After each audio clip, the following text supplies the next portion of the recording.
अस्सलाम वालेकुम। छुट्टी का दिन था और मौसम नहायत खुशगवार था। बीवी रोमांटिक मूड में थी और खरामा खरामा चलते हुए मियाँ के करीब आई। वो बेचारा किसी काम में मगन था, लिहाजा बेगम मोहतरमा पर कोई ख़ास तवज्जो न दी। बेगम ने गुस्से से पेचो-ताप खाकर जब आंचल को लहराया तो एक मशहूर कुन खुशबू की लहर फिज़ा में फैल गई और आंचल मियाँ के मुंह पर लिपट गया।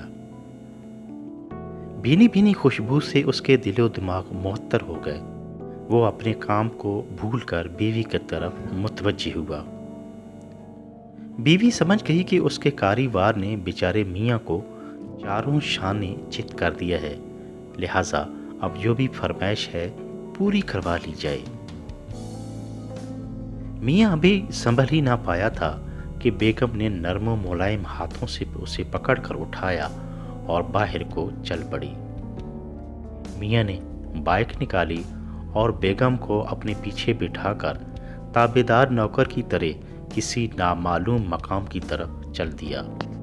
वो आज शुतर बेमुहार तो न था कि बेगम पीछे बैठी थी और वो जिधर इशारा करती मियाँ की बाइक उधर ही मुड़ जाती। यूं काफी सारा सफर करने के बाद हुक्म में सरकार सादिर हुआ कि ब्रेक लगाओ। मियाँ बेचारा मरता क्या न करता कि मिस्ताक फौरन रुक गया। वो अल्हड़ मुटियार फौरन उतरी और तेजी से आगे बढ़ गई।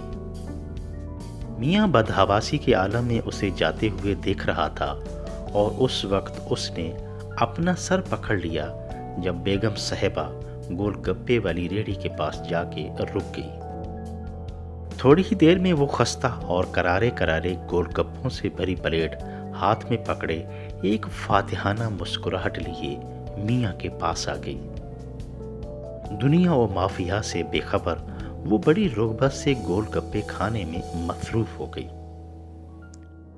एक ही हल्ले में 15 गोलगप्पे खाने के बाद उसने मियाँ की तरफ देखा और गोलगप्पों की तरफ इशारे करते हुए पूछने लगी, 5 और खा लूं?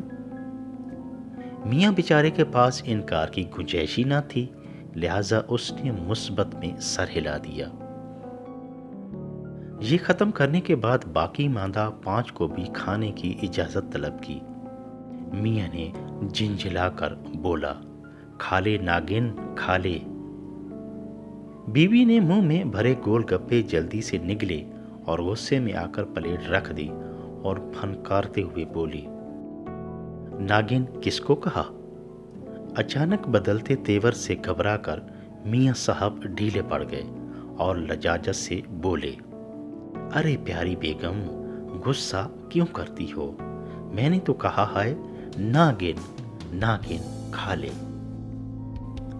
ये सुनते ही उसके लालो गुलाल रुखसारों पर हल्की सी मुस्कुराहट फैल गई। उसने रखी हुई प्लेट को दोबारा उठाया और मज़े ले लेकर बच जाने वाले गोलगप्पे खाने लगी।